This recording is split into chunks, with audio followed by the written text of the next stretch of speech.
A segunda carta que Paulo escreveu para Timóteo, se abre no capítulo número 3.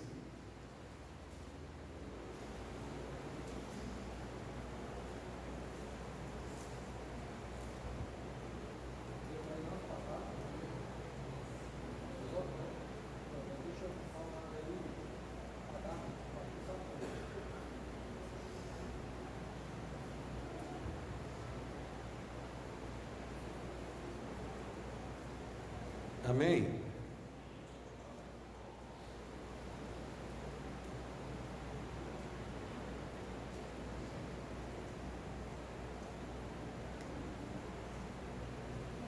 Posso orar, meu querido?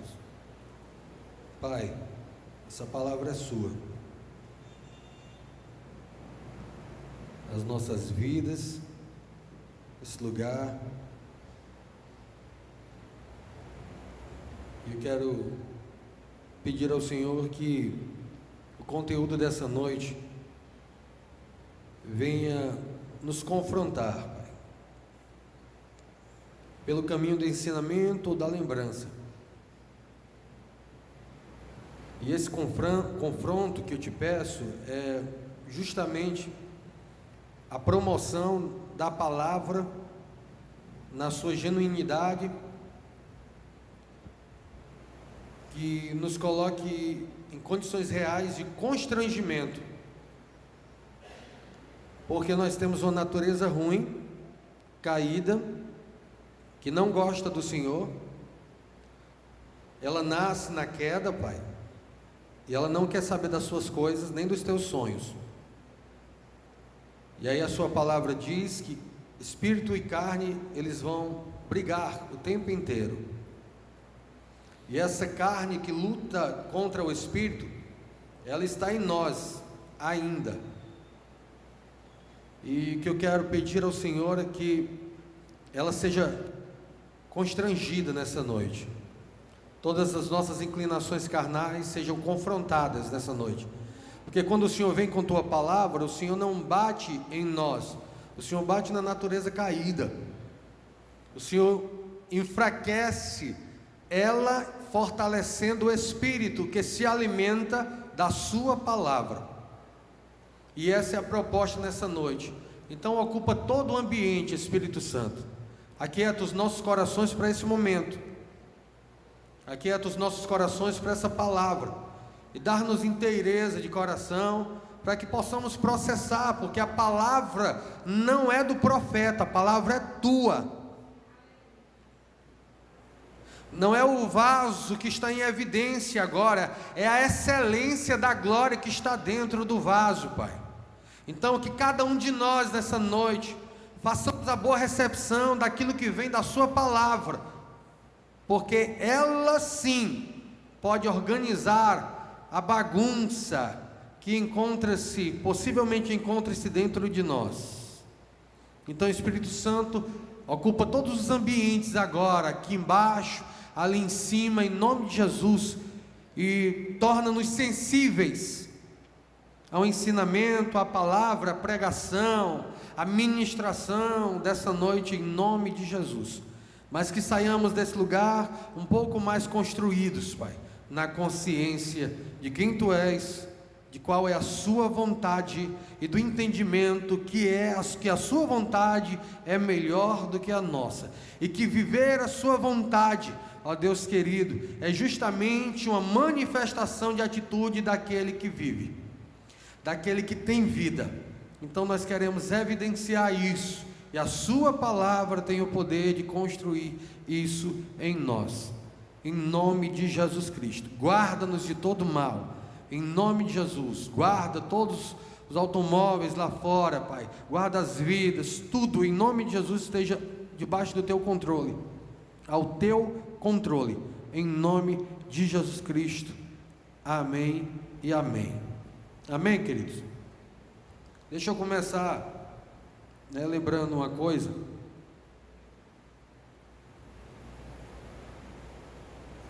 Quando você estiver em casa, hoje à noite, seu momento de oração, a primeira coisa que eu queria pedir, queridos, é que a gente só conversasse sobre o tema da palavra, amém?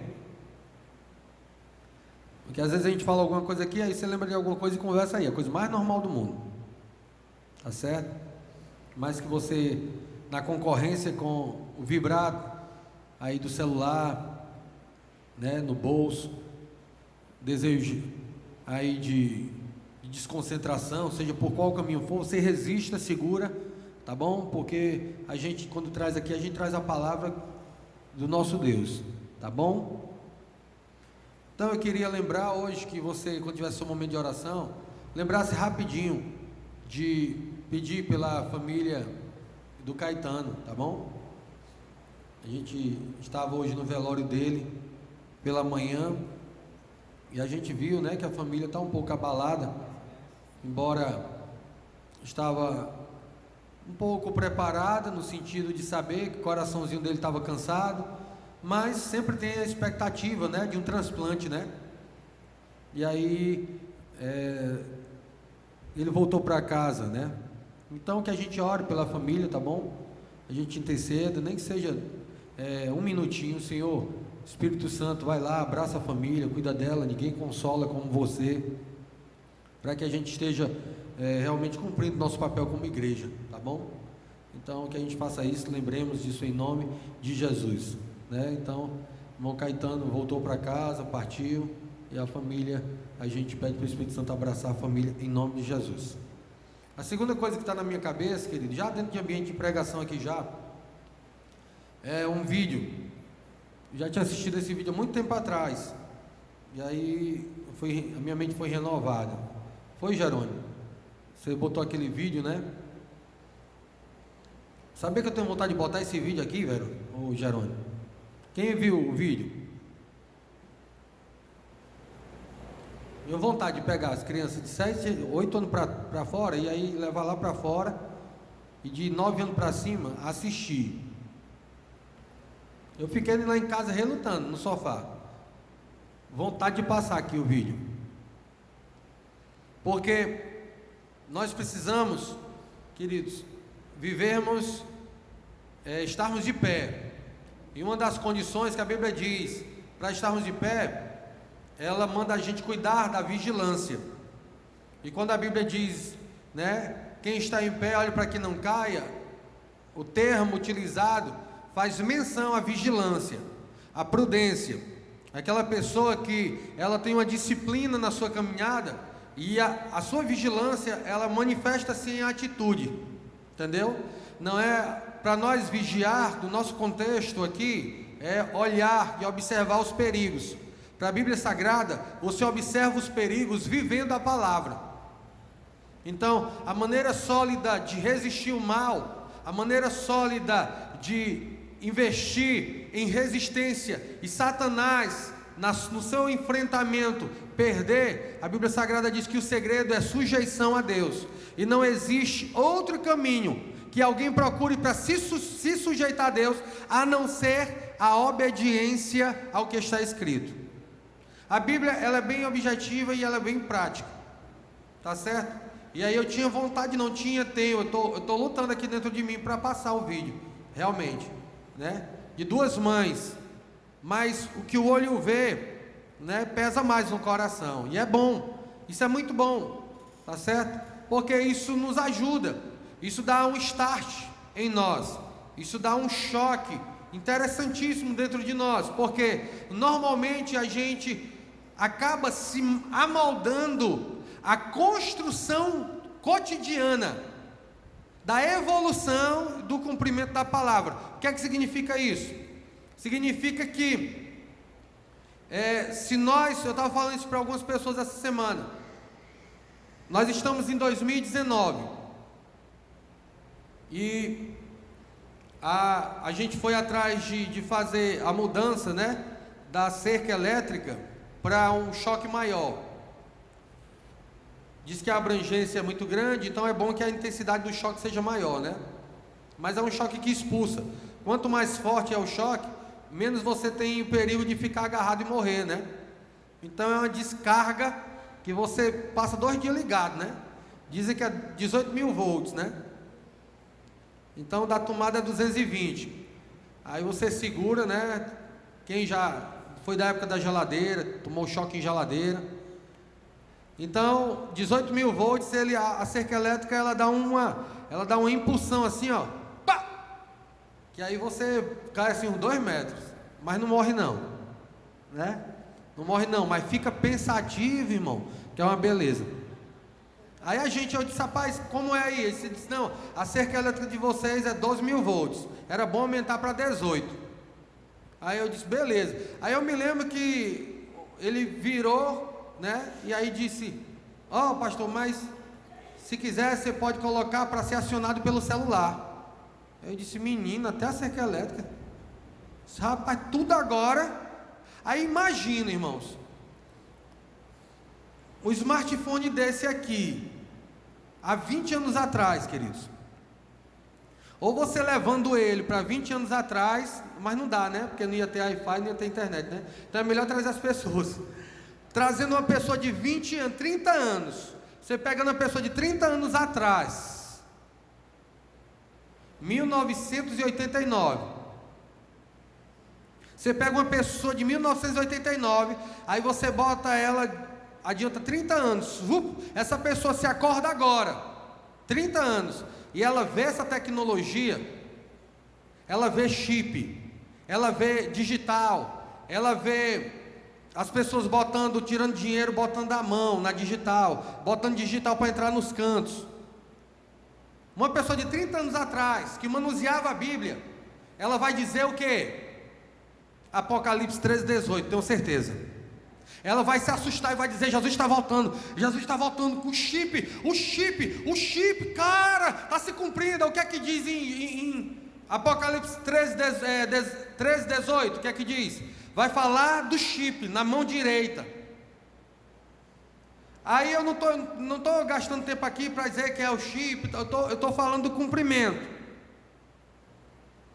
E aí essa pessoa irmãos, ela vai ter um choque tão grande, que ela vai dizer, Jesus está voltando, eu preciso buscar mais, eu preciso me derramar mais, eu preciso estreitar mais o laço com Ele, eu preciso ganhar vidas, eu não aguento ver pessoas morrendo, indo para o inferno. Isso vai dar um choque tão grande nessa pessoa. Por quê? Porque de repente, há 30 anos atrás, não tem nada de computador, os computadores grandões, irmãos, aqueles tubão, né? Essa comunicação por meio do computador ainda presa, a internet defasada, não lembro se tinha.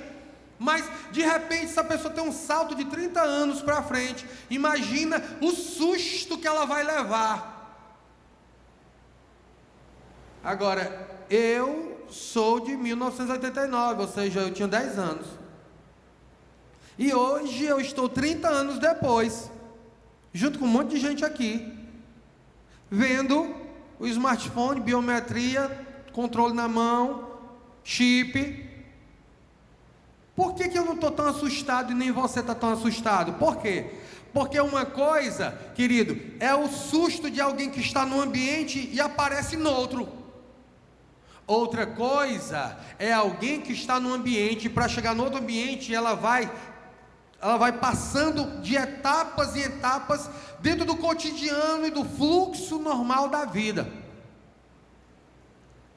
Quando a gente está dentro do fluxo normal da vida, nós enfrentamos uma dificuldade muito grande de desenvolver fé na palavra. Por quê?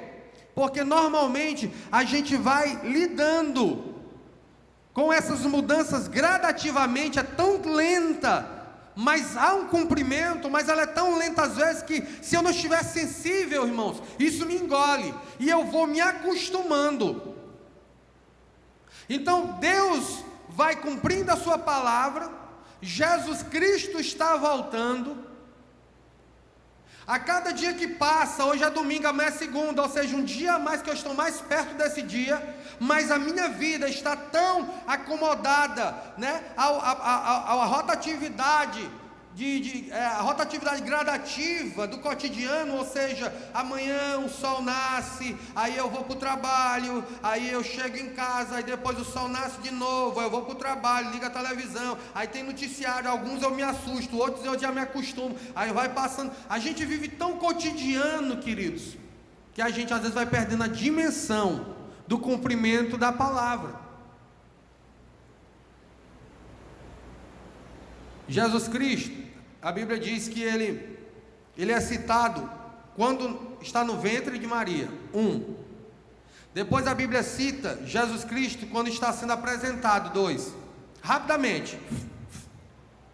Depois a Bíblia Sagrada rapidamente apresenta Jesus com 12 anos no templo. Agora a Bíblia vai se deter realmente em Jesus nos 30 anos de idade. Aí nos 30 anos, Jesus Cristo começa a chamar alguns discípulos, vai ser batizado, vai para a tentação. Aí a gente começa a prestar atenção na caminhada de Jesus a partir dos 30 anos. A Bíblia entra, ela dá ali um contorno profundo dos 30 aos 33,5, até a crucificação. Mas rapidamente ela passa, né, quando ele tinha 12 anos, é rápido. Aí quando ele foi apresentado, rápido. E quando ele estava no ventre de Maria, rápido. E quando Maria e José estavam correndo para o menino ser morto, aí é rápido. Mas quando ela entra dos 30 anos, o ministério de Jesus, ela enfatiza de uma forma mais forte. O que é que eu quero dizer com isso? Que os irmãos de Jesus estão andando e vendo ele todo dia. O sol nasce, lá está, Jesus se acorda. E os irmãos? A Bíblia Sagrada vai dizer que ele tinha irmãos. Os irmãos estão vendo ele.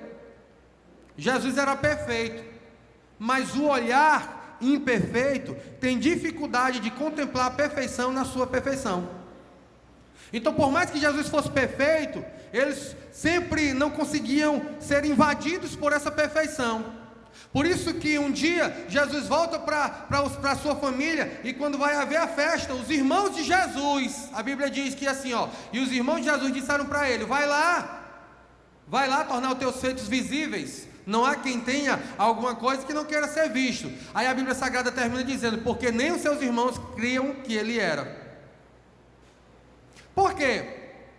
Por que houve alguma resistência? Porque Jesus Cristo, ele se manifesta aos 30 anos.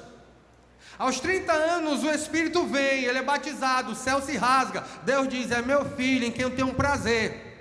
Ele sai, enfrenta Satanás e vence Satanás nessa proposta da tentação. E sai, quando sai dali, ele começa a fazer curas e maravilhas. Capítulo 4 de Mateus, a Bíblia diz que se juntou uma multidão. E, irmãos, chegava gente doente, ele curava. Chegava cego, saía vendo. Chegava aleijado, saía andando normal. Chegava qualquer tipo de lepra, ele saía purificado. O tempo inteiro, aquele milagre, aquela manifestação acontece em Jesus. Aquilo começa a mexer com a sociedade em volta. Mas imagina o que acontecia na cabeça do seu João, que morava na esquina, que vendia pão na esquina da rua que Jesus morava, irmãos. Imagina, todo dia, Jesus, 12 anos, Maria, dizendo para ele: Jesus, vai comprar o pão. Jesus com 12 anos: ô seu João, me dê um pão, me dê um leite.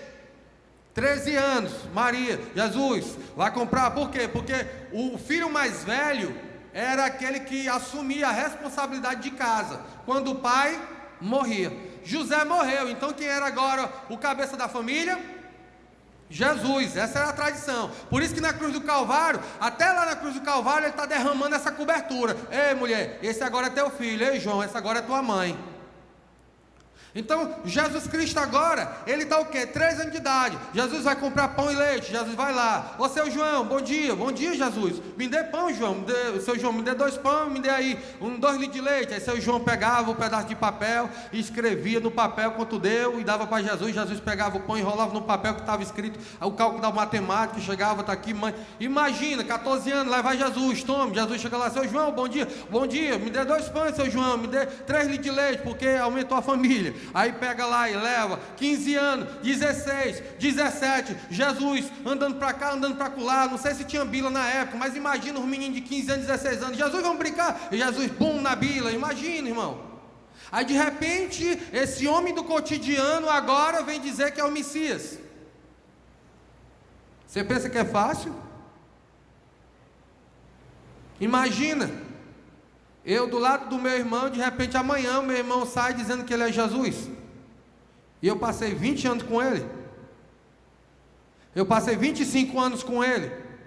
Acordava, dormia na rede, comia na mesa comigo, falava comigo, brincava. Imagina agora o choque de alguém que está falando isso. Ou seja, por que houve uma resistência tão grande? Por quê? Porque ao mesmo tempo que está se cumprindo a palavra, existe uma pressão do cotidiano que quer me fazer resistir à explosão da palavra. A explosão está acontecendo, o Messias está chegando, ou seja, aquilo que desde Moisés e era falado, desde Abraão, que era apontado, que dizia: o Messias vem, o Salvador vem, ele vem do meio dos judeus, ele está vindo, e quando ele vir, ele vai redimir, ele vai restaurar Israel, ele está vindo. Aí a mãe tinha um filho e dizia para o filho: o Messias vai vir. O filho crescia, fazia família e dizia para o filho dele: o Messias vai vir. O filho crescia, casava de novo, casava com a sua mulher e dizia para o seu filho de novo: olha, o Messias está vindo. Imagina, irmãos, isso de geração em geração, dizendo: o Messias vai vir, o Messias vai vir, o Messias vai vir. E de repente, querido, o seu João da esquina, que deu pão com leite para Jesus, mais de 20 anos agora, tem que ouvir a notícia dizendo: olha, ele que comprava pão, seu João, é o Messias. Você já parou para perceber isso, irmão? Então agora está vindo o cumprimento da explosão. Quem é Jesus? O Messias chegou, a palavra de Deus está se cumprindo, mas desse lado existe uma vida do cotidiano que agora quer resistir à explosão do cumprimento da palavra.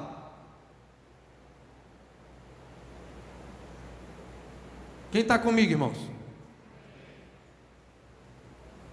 O que eu estou querendo dizer para você, querido, é que 30 anos, um salto para hoje, você ia olhar e dizer: Jesus está voltando, tenho certeza. Está aí os sinais, mas nós, a gente que vem nesses 30 anos, um dia após o outro, o sol nasce, troca de lugar com a lua, depois vem de novo, trabalha, faz isso, olha o noticiário, uma notícia mais forte, depois volta ao normal. O cotidiano da nossa vida, às vezes, queridos, ele se impõe, querendo que a explosão do cumprimento da palavra não seja captado. Por isso que a gente precisa de choques. Por isso que a gente precisa, por isso que eu entendo a Bíblia Sagrada, queridos, eu entendo a Bíblia Sagrada, Eclesiastes 7, versículo 2, dizendo: é melhor uma casa com luto, velório, do que uma casa com banquete. Se alguém ler essa parte na Bíblia, vai dizer: não quero mais ler a Bíblia não. Porque a proposta ali não é querer que a morte venha, mas é dizer que o ambiente da morte promove uma reflexão poderosa a respeito da vida. Por isso que Tiago vai dizer: converta, transforme o vosso riso em pranto. Ao mesmo tempo que ele coloca isso, ele vai dizer: limpai as vossas mãos, pecadores. O que é que Tiago está dizendo da palavra de Deus? Ele está dizendo que o ambiente da análise, da vigilância, da reflexão é poderoso, queridos, porque senão nós somos engolidos pela gradatividade do cotidiano. É tão gradativo, é tão devagarzinho o processo, que parece que Jesus não está voltando, por causa das informações do cotidiano. Então eu fiquei num pé e no outro para mostrar o vídeo, irmãos. 2 mulheres na cidade lá da África, né, ali. O filhinho agarrado nas costas dela e o outro filho agarrado nas outras, porque lá é muito normal o filho ficar escanchado na mãe para ir para os cantos, né? E o filhinho escorado, 3 para 4 anos, escorado, assim, que nem uma lagartixa agarrada na mãe, um em cada uma. E as 2 mulheres com o olho vendado. Elas indo com o olho vendado e sendo guiado pelo rapaz. De repente ele senta no canto, a criancinha está agarrada nas costas da mãe, começa a olhar para aqueles homens dizendo assim: o que é que vai acontecer? Minha mãe está vindo lavar roupa, está aqui o rio. E de repente eles apontam a arma, irmãos, e matam os 2 meninos agarrados nas costas das mães e as mulheres. São 3, 4 tiros e já caem os 2 no chão.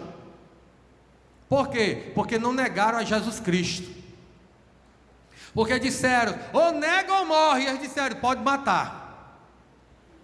Ou larga essa crença de que esse Jesus Cristo aí é Salvador, ou então a gente vai matar você e seu filho. E a mulher aceitou ser morta. E ela diz: vamos, onde é que é o lugar? E ela vai andando para o lugar e diz, e quando ela senta lá, ela está dizendo assim: ó, pode atirar, eu sei para onde eu vou.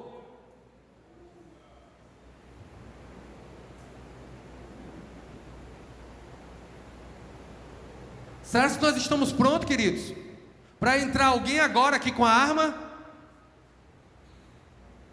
e dizer assim: só fica quem não nega Jesus, quem tem Ele como Salvador, porque vai morrer. E quem quiser negar, pode sair, a porta está aberta. Quem ficaria de nós, irmãos? Aí eu entendo a palavra de Hebreus dizendo: porque vocês ainda não resistiram até o sangue. E aí é como uma palavra que ardeu no meu coração dizendo: queridos, como é que muitas pessoas vai saber se realmente tem coragem de dar a vida por Jesus, se ainda fica discutindo se dízimo é de Deus?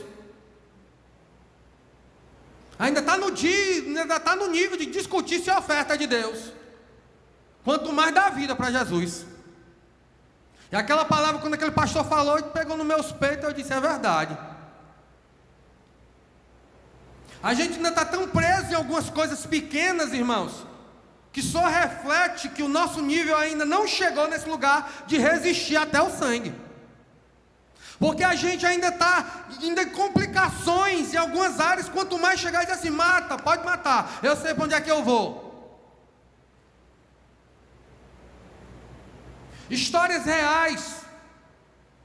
Histórias reais. Se você voltar um pouquinho mais atrás, você vai descobrir de um rapaz lá na Alemanha, que ficou inteiramente conhecido o caso dele. Ele converteu, queridos, pelo Espírito Santo, mais de 5.000 pessoas lá. Esse caso depois foi se repetindo em alguns outros países, mas o mais lembrado foi de lá, que depois virou história de pregadores e tudo, mas baseado em fatos reais.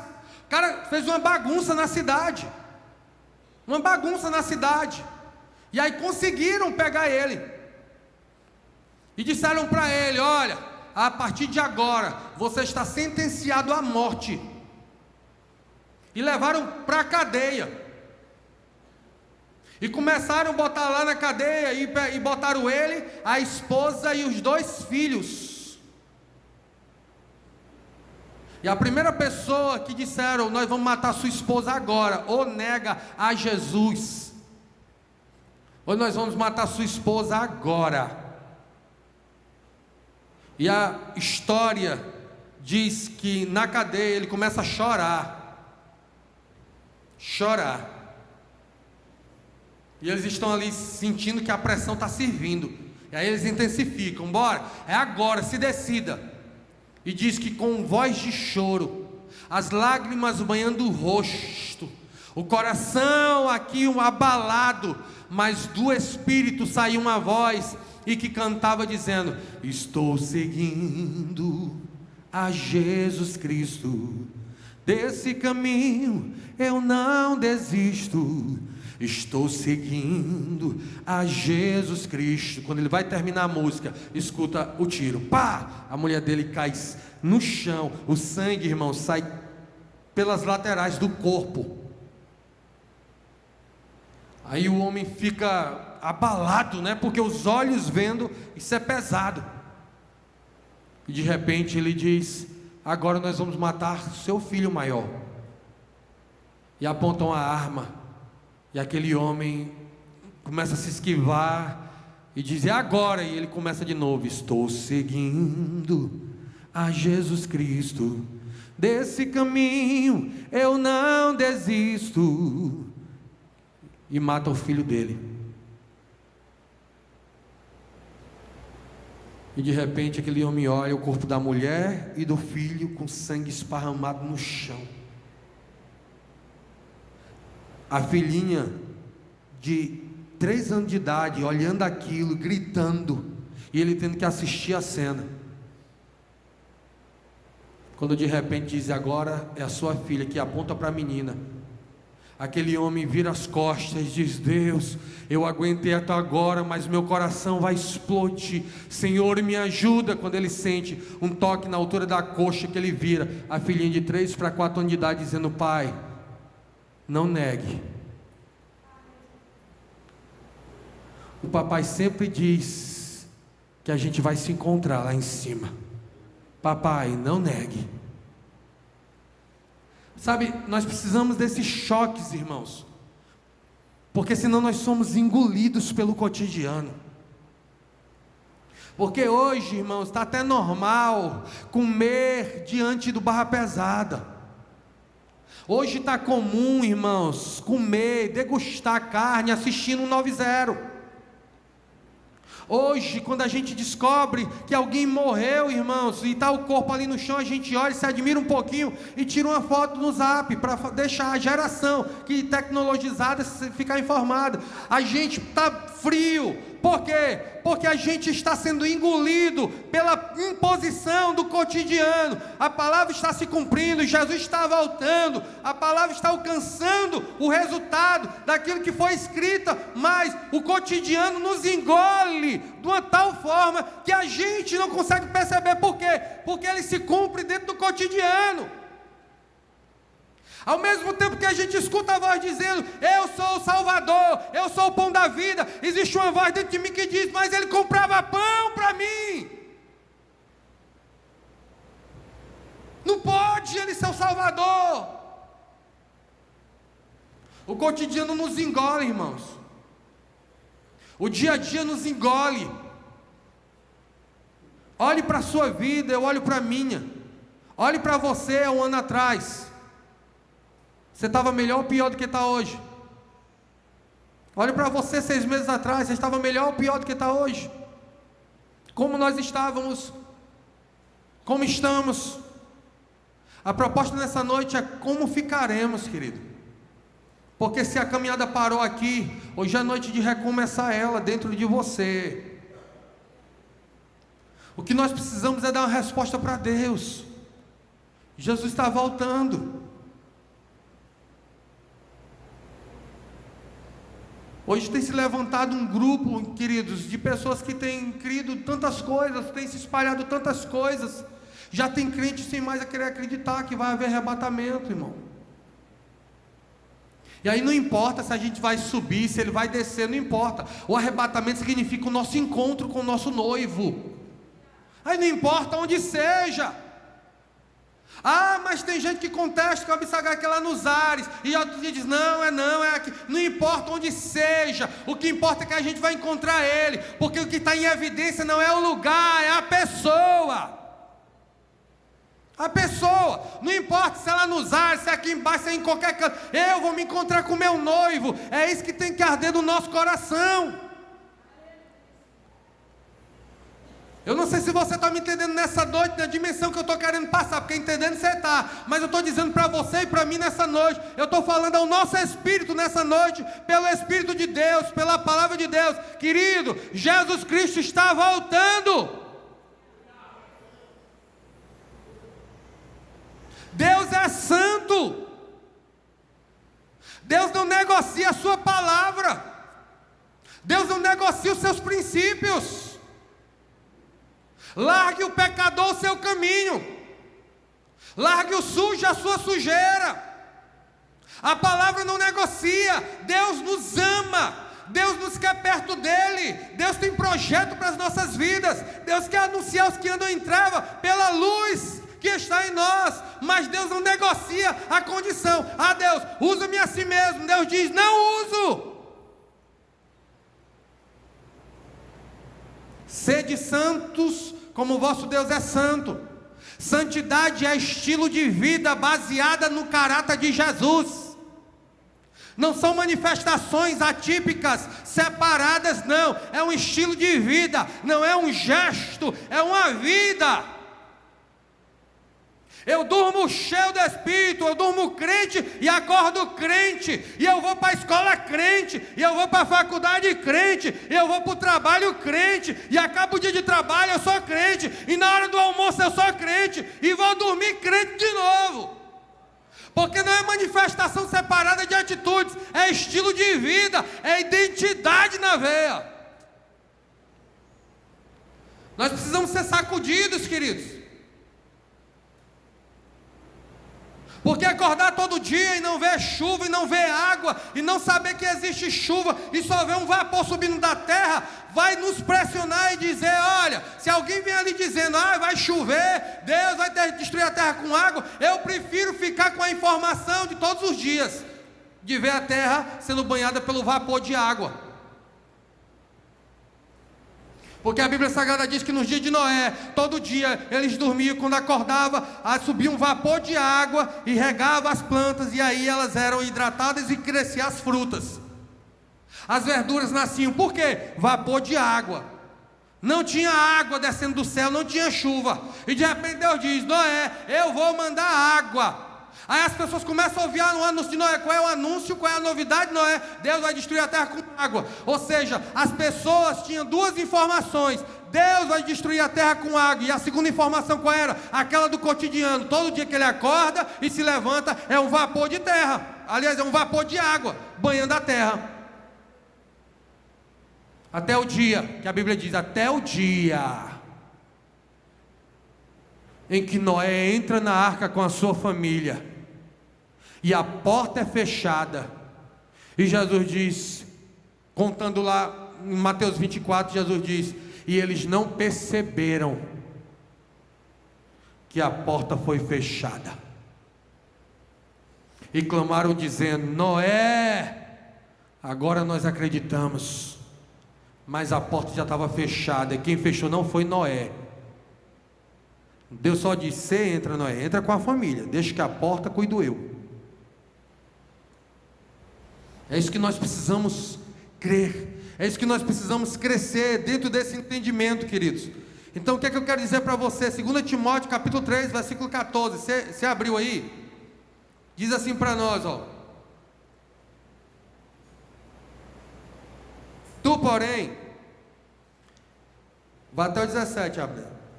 Tu porém, permanece naquilo que aprendeste, e de que fostes ensinado, inteirado, foste abastecido, sabendo de quem o tens aprendido, e que desde a tua meninice, mocidade, juventude, sabes, conheces as sagradas letras, escrituras, que podem fazer-te o que, queridos? Sábio para quê? Sábio para salvação, singular, pela fé que há em quem? Cristo. Vem na frente de Jesus, porque está falando do Messias, o enviado. Aí vai dizer assim para nós, ó: toda escritura divinamente inspirada é proveitosa para ensinar, redarguir, para corrigir, para instruir em justiça. E vai dizer assim: para o homem e a mulher, macho e fêmea, que de Deus seja perfeito e perfeitamente ensinado, instruído, capacitado para toda boa obra. A palavra de Deus, a palavra de Deus, essa é a ação da palavra de Deus na nossa vida. Agora a pergunta: qual é a suficiência da palavra para nós, queridos?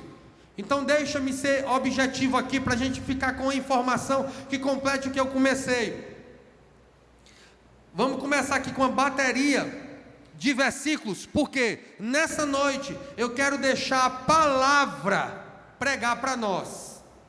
Esse momento eu quero liberar para que a palavra ela ganhe essa exposição, essa evidência na nossa vida, para que a gente leia a palavra, a Bíblia Sagrada que você tem em casa, que está aí com você, que está no seu celular, mas eu quero que ela construa em nós, porque se ela é divinamente inspirada, se ela é a grande regedora da nossa vida, a grande organizadora, se ela é a própria manifestação do verbo que é Jesus Cristo, se quando eu me envolvo com a palavra, eu estou me abraçando com Deus, se eu posso me lançar e é ela que me ilumina o meu caminho e me diz por onde eu devo ir, então eu quero que nessa noite a palavra nos sacuda pelo lado de dentro, querido, em nome de Jesus Cristo, em nome de Jesus Cristo. Então eu quero agora fazer essa bateria.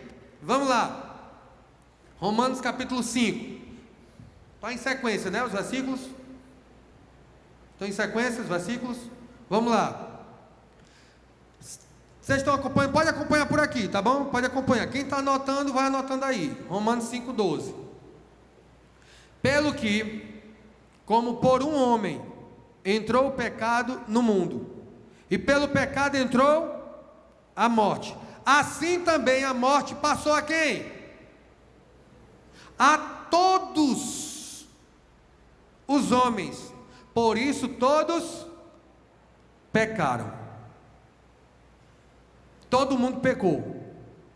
Informação processual é que eu estou trazendo agora. Eu estou nos atingindo agora numa área que a gente conhece. Se alguém não conhecer, também ficará abastecido sobre isso. O que eu estou querendo trabalhar agora é deixar a palavra movimentar dentro de nós por meio do processo. Do processo. Porque só dentro do processo nós somos inteiramente construídos. Aí veio na minha cabeça agora, então deixa eu falar isso aqui também. Aqui em cima a gente tem que estar ligado, né, em algumas instruções. Eu me lembro que um tempo atrás eu falei de um homem que dentro da sua história, ele disse que quando era jovem, ele olhava e via um goleiro se destacar. E esse jovem olhava e dizia: isso é espetacular, eu quero isso para a minha vida. E ele olha a história real, e ele olha e diz assim: cara, isso é demais, eu vou trabalhar, eu vou entender o que é isso, eu vou conhecer o que é isso. E de repente ele olha para alguém que está dentro de um sucesso, que está dentro de uma condição de progresso real, alguém que está em evidência total. Ele olha e diz: eu quero isso para a minha vida. E aí ele para e vai estudar sobre aquele homem. E estudando sobre aquele homem, ele descobre onde o homem morava, ele descobre, né, ele sabia o time, e descobre onde morava, o que fez, e começou a buscar informações. O nome desse homem era Chilavert, goleiro do Paraguai, o maior goleiro do Paraguai de todas as épocas. De repente ele descobre tudo, e aí ele chega e começa a treinar no profissional. E ele treinando no profissional, acabou o treino, 4 horas, exercício, musculação, empurra peso, volta, a canela já está doendo, as pernas já estão pesadas, e de repente o treinador apita e diz: acabou o treinamento, podem ir. Aí todo mundo vai para o vestiário, tomar banho, passar seu sabonete gostoso, seu shampoo, e vai para pegar o seu carro do ano, e vai para o seu apartamento. E de repente, enquanto os jogadores, os goleiros estão dentro do apartamento, da sua casa, curtindo sua família, no restaurante, em algum lugar, descansando, perna para cima do sofá, esse homem continua, depois de 4 horas, continua dentro do campo, todo sujo, se coçando, e ainda depois de um tempo pagou 2 gandulas para ficar pegando as bolas que ele batia as faltas. Aí todo dia acontecia isso, acabava o treino, todo mundo ia para casa tomar banho, mas ele ficava lá se coçando, suado e pagando dinheiro para os gandulas ficar pegando a bola enquanto ele treinava a falta. Sabe o que foi que aconteceu, querido? Que depois de um tempo, o processo sendo observado em informação e respeitado e vivido, esse homem se transformou em quem? Rogério Ceni, o maior goleiro artilheiro do mundo. Pode procurar no Guinness Book. O torcedor de Fortaleza conhece, né?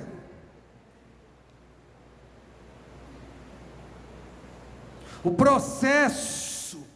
Muitos de nós queremos ser homens de Deus, mulheres de Deus. Muitos de nós queremos que a nossa família seja invadida, que o processo de salvação seja inteiramente entendido, absorvido e lançado sobre as pessoas, que arranque pessoas de cadeia, que arranque pessoas de prisões, que manifeste transformações, que a gente viva a unção, o poder do Espírito, que a nossa família seja uma família cheia da presença de Deus, que Deus venha sobre a nossa casa, ajuste as nossas confusões. Nós queremos isso, mas a gente só olha para o sucesso, a gente só olha para o progresso, mas a gente esquece de olhar para o processo que leva até ele. Muitos de nós somos admiradores, quando deveríamos ser pessoas referenciais. Olhamos para as pessoas e dizemos: é uma bênção, queria ser assim, queria ir nesse lugar, como eu queria fazer isso, como eu queria ser isso, Deus, olha para mim. E Deus dizendo: filho, te colocarei nesse lugar, e o meu sonho é maior do que o teu de te levar para esse lugar, mas se você desrespeitar o processo, jamais chegará nesse lugar, porque Deus é um Deus de processo.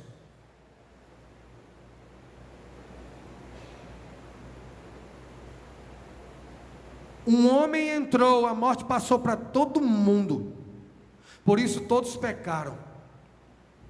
Às vezes isso fica travado na nossa cabeça. O que é que eu estou falando sobre isso? Eu estou falando sobre a exposição, querido, de uma colocação de Paulo para um povo que estava o quê? Que estava dentro de um processo onde existia a informação do Cristo e a informação do cotidiano.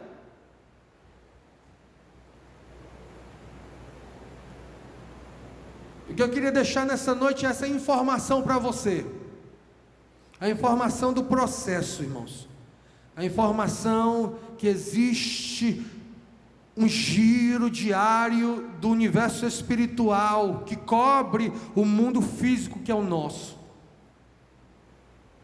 A informação que eu quero deixar nessa noite é que Jesus Cristo está voltando. A informação que eu quero deixar nessa noite, querido, é que Deus está nesse lugar e Ele tem sonhos.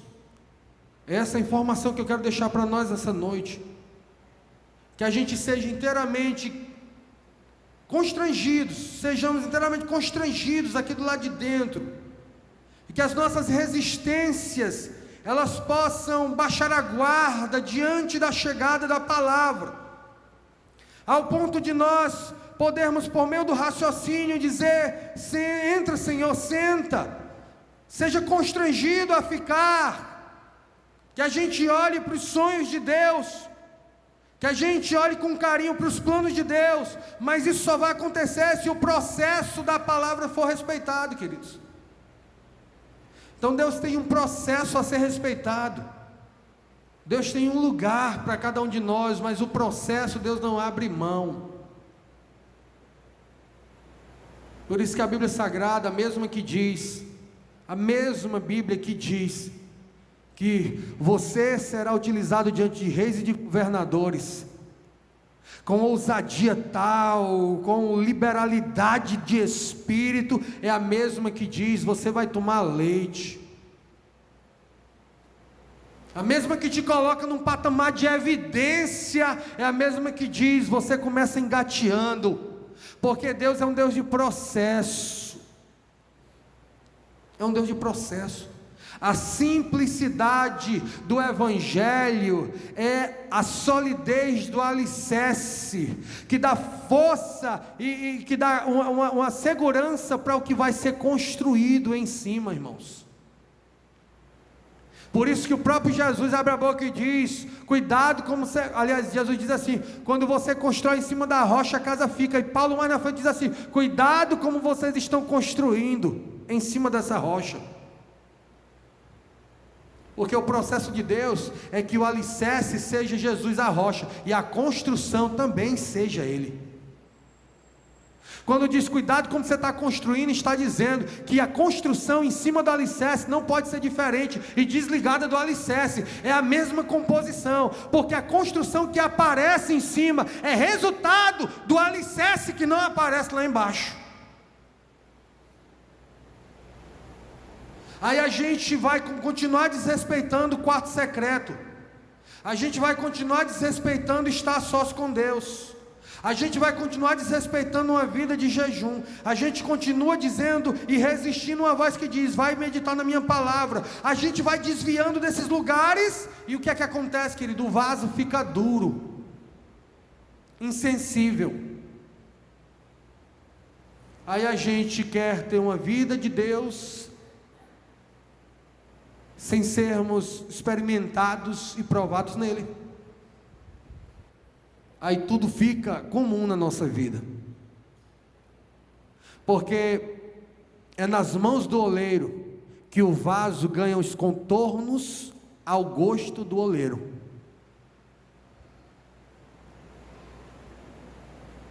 É mediante a construção e ao contato com a água, que é a palavra, que o vaso que está duro amolece, é quebrado novamente e é refeito em Deus. Se a gente não se enche do Espírito Santo, irmãos, agora deixa eu bater na nossa natureza caída agora, por favor. Que a nossa natureza caída agora receba em nome de Jesus.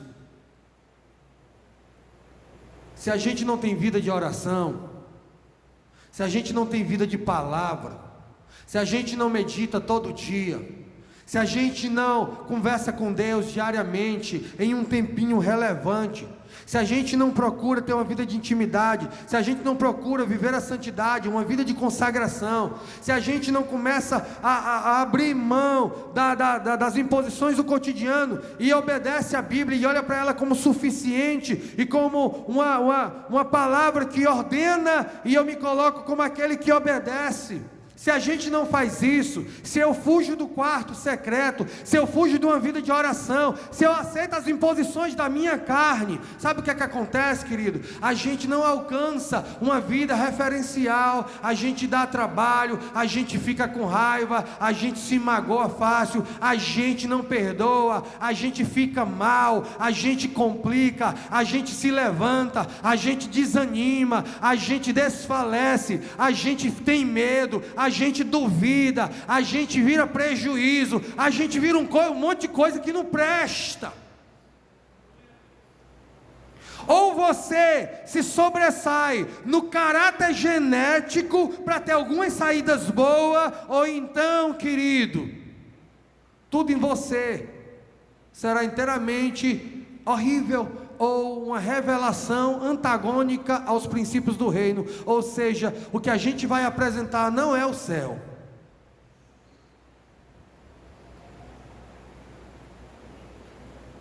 É uma loucura, irmãos. É uma loucura. A Bíblia diz que nos últimos dias muitos crentes iriam gostar de comichões, coceirinha no ouvido. Por quê? Porque vida vazia de palavra, irmãos. A gente aceita qualquer coisa. A vida, o espaço vazio, entra qualquer coisa e se acomoda, irmãos. Agora a vida cheia de palavra, de informações bíblicas, a vida cheia do Espírito Santo, quem quiser entrar, querido, vai ter que bater na porta. E quando bater na porta, quem vai abrir ela é o Espírito Santo, é a palavra que vai dar o convite. Se for bom, entra, se não for, a palavra não deixa entrar. Por isso que a Bíblia Sagrada, irmãos, não é um livro caducando, é uma palavra jovem e viva, que nos mantém aos pés de Deus e a serviço dEle. A palavra de Deus é a matéria-prima pela qual o Espírito Santo tem liberdade de fazer construções por meio de nós. Aí a gente sai daqui, queridos, não estou dizendo para você, estou dizendo para a sua natureza caída e para a minha. Preste atenção, não confunda, amém? Não confunda. Quando eu, qualquer ministro aqui, ou na internet, em qualquer lugar, que alguém lançar e for da palavra, for Bíblia, querido, não é contra você, é contra a sua natureza caída, porque ela não quer Deus. A gente sai aqui nessa noite, e tem todo o direito de divertir com a família, com os amigos, com os irmãos, mas chegar em casa à noite, queridos, e tem até o direito de cansado e dormir, mandar um beijo para Deus, pedir a proteção, abrir a boca, recitar a palavra e dizer: em paz me deito, e logo pego no sono, está cansado, logo pega no sono, e aí o Senhor me guardará, maravilhoso. Mas acordar amanhã, querido, e passar o dia na correria, e fazer todos os teus afazeres, e não lembrar de estar um tempo com Deus, irmãos, isso é uma antagonia, isso é uma vida hipócrita, imposta pela nossa natureza humana. Não aceite.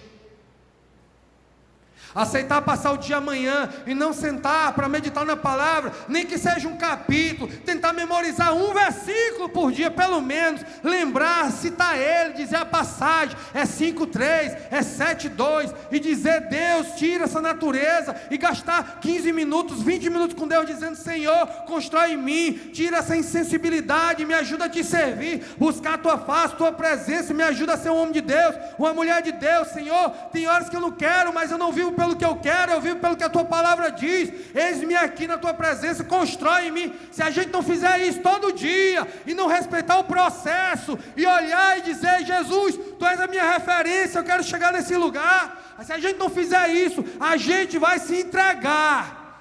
E quando a gente se entrega, irmãos, o inimigo tem liberdade para entrar na nossa vida e jogar setas, dados, e trazer tudo que não presta, e o cumprimento da palavra também vai vir, porque ela diz: se fizeres o que é reto, virá isso, mas se eu não fizer, vem o quê? Vem o que é ao contrário daquilo que Deus me daria se eu fizesse o que é reto. A pergunta: o que é que nós queremos, querido? Acordar amanhã e viver como todo mundo vive?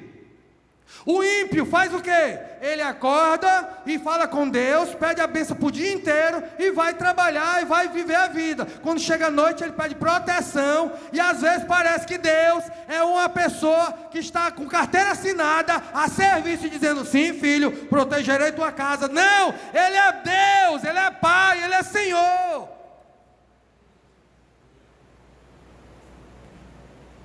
Nós precisamos ser sacudidos, precisamos ser balançados. E me perdoe aqui, mas para a sua natureza caída e para mim eu posso falar isso, querido, com muita autoridade: vamos tomar vergonha na cara. Jesus está voltando. Quem não tiver a vida na presença de Deus, não tiver entregue a sua vida a Jesus de verdade, vai ficar. E eu não estou falando de perca de salvação, eu estou falando de alguém que possa, eu ou você ou qualquer pessoa, achar que é, mas não é. Porque pelo fruto se conhece a árvore. A Bíblia me dá recomendações. O fato de eu não vivê-las, a Bíblia reconhece como eu dizendo não. E eu nem preciso fazer o que é ao contrário. É o que eu falei aqui na doutrina, rapidamente, essa frase. A Bíblia Sagrada diz: não mate. Mas quando eu me abstenho de uma verdade bíblica, para a Bíblia Sagrada é como se eu estivesse fazendo. O que é que nós queremos, irmãos? O que é que nós queremos na igreja? O que é que nós queremos ao dizer que somos cristãos? O que é que nós queremos ao dizer que somos de Deus? O que é que nós queremos? Aonde é que nós queremos chegar? A quem nós estamos servindo? Para onde nós vamos? Quem nos chamou? A quem nós servimos? Qual palavra rege a nossa vida? Qual é o nosso papo com Deus? Qual é os nossos sonhos? Quais são os planos que estão diante de nós? O que é que está pesando mais diante de nós? Qual é a pegada da nossa vida, queridos? É aceitar as imposições da carne? É a carne dizer não ore? É a carne dizer não leia? É a carne dizer não medite? É a carne dizer não vá? É a carne dizer fique? É a carne dizer não vá? Ou é a palavra? O que é que nós queremos? Porque é uma contradição, queridos, dizermos que somos homens e mulheres de Deus, que servimos a Deus, e passar um dia sem conversar com Ele, e virar as costas para a palavra dEle, e virar as costas para as suas verdades, e deixar de viver o ID, e deixar de viver uma vida íntima com Deus. É hipocrisia nossa, nós não podemos aceitar isso. Não podemos aceitar isso. A palavra de Deus é inegociável, é imutável, é verdadeira, é genuína. A palavra de Deus é autêntica, Deus não abre mão, Deus não se desvincula, porque ela é perfeita, Ele é santo, Ele é soberano, Ele é Senhor. Nós precisamos nos render à sua verdade, ao seu senhorio, à sua palavra, ao seu caminho, ao seu chamado.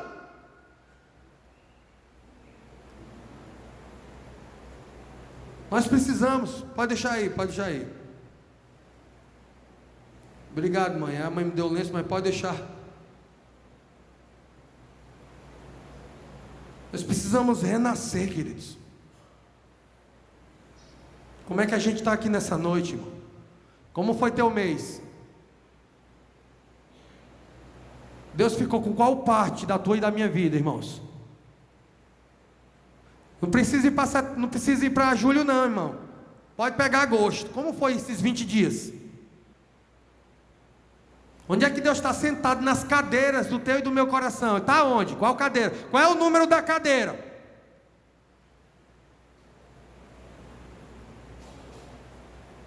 A palavra nos leva para um lugar de confronto.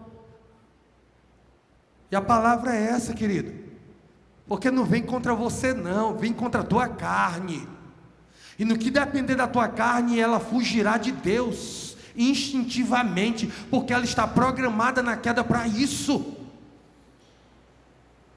Crente em Jesus, não espera ter vontade de ler Bíblia, cara. Não espera ter vontade, não espera sentir. Ai, eu estou sentindo. Não, viva pelo que está escrito. Ela diz, vá, vai. Entra. Sai daí, filho meu, sai daí. Não viva pelo que você sente. Vai esperar o céu se abrir para dizer, filho, chegou a hora de se posicionar. Não vai acontecer. Deus vai continuar usando os cabeção, irmão, para falar para você. O céu não vai se rasgar para nós. Vai se rasgar em razão do reino dentro de nós, através de nós, mas não para nós. Você tem a palavra, eu tenho a palavra, e Deus olha e diz, é o suficiente. Quem somos nós para dizer diferente, irmãos? A palavra é suficiente. Nós colhemos a negligência com compromisso de Deus, com Deus, pela palavra. Nós gozamos, querido, cada dia que nós passamos longe de Deus, cada dia que nós dizemos não para a palavra de Deus, é uma semente que entra no solo espiritual. Vamos prestar conta, a fatura chega. A fatura chega. Hoje eu não deu para orar, não deu para meditar na palavra, hoje não deu para conversar com o Senhor não, Pai, me perdoa. Amém, filho, perdoado. A semente está lançada no solo. Entra, arrebenta você, tua casa, teu trabalho, tua escola, tua vida, teu corpo. Irmão, semente, 6, 7 de Gálatas, não errem, Deus não se deixa escarnecer. O que o homem plantar, vai ter que colher. Palavra de Deus, que corrige, que bate na natureza caída, que bota ela para ficar calada. Isso é palavra, irmãos. Palavra que promove morte, para você viver 6 dias na semana. O desejo de Deus é que a gente seja cheio do Espírito Santo. Fique de pé, irmão, por favor.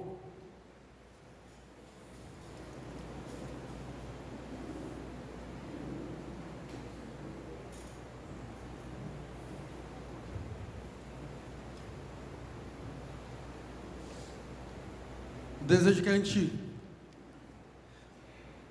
seja cheios do Espírito Santo. Homens e mulheres íntimos.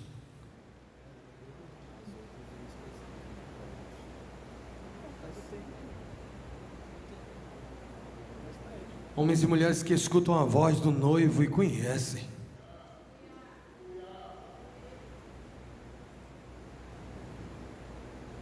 As minhas ovelhas ouvem a minha voz, e elas conhecem que sou eu.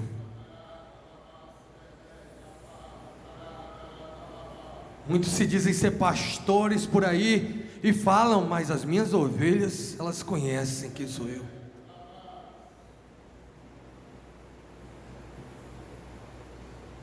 As minhas ovelhas ouvem a minha voz, e elas se rendem à minha voz. Oh, aleluia.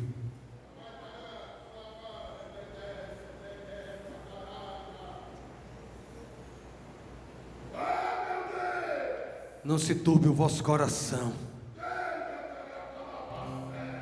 Creiam em Deus, creiam também em mim. Na casa de meu Pai há muitas moradas. Se não fosse assim, eu não teria dito: vou vos levar. Mas eu vou, e eu vou voltar. E quando eu voltar, eu levarei vocês para estar comigo para sempre. Para onde quer que eu esteja, vós estejais comigo também.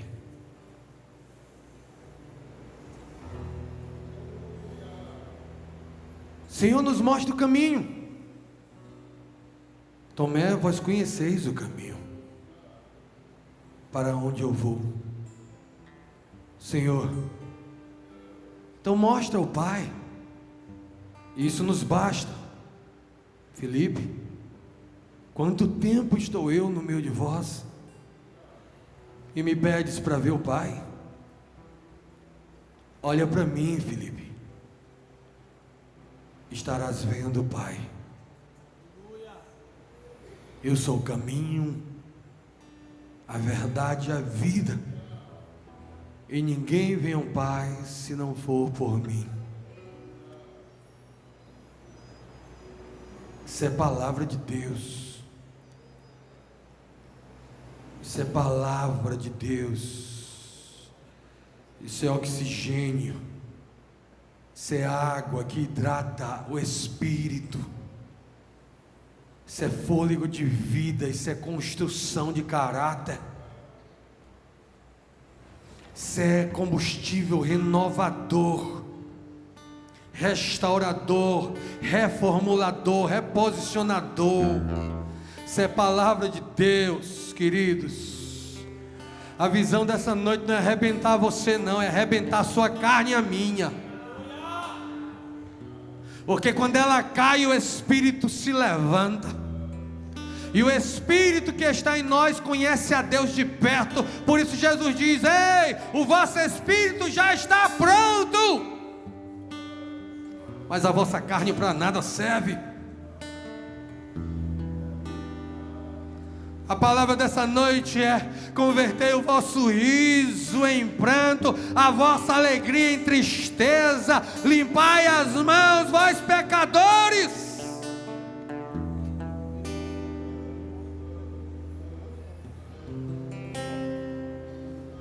Homens e mulheres cheios da palavra serão homens e mulheres convictos. Homens e mulheres que resplandecerão nos ambientes aonde chegarem. Serão luz para quem está em treva, resposta para quem procura uma pergunta,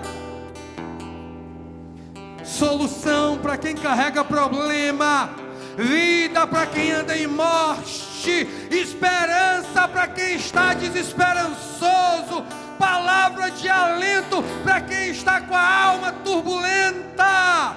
Homens e mulheres cheios do Espírito sacudirão, queridos, o Acaracuzinho, Novo Oriente, Maracanaú.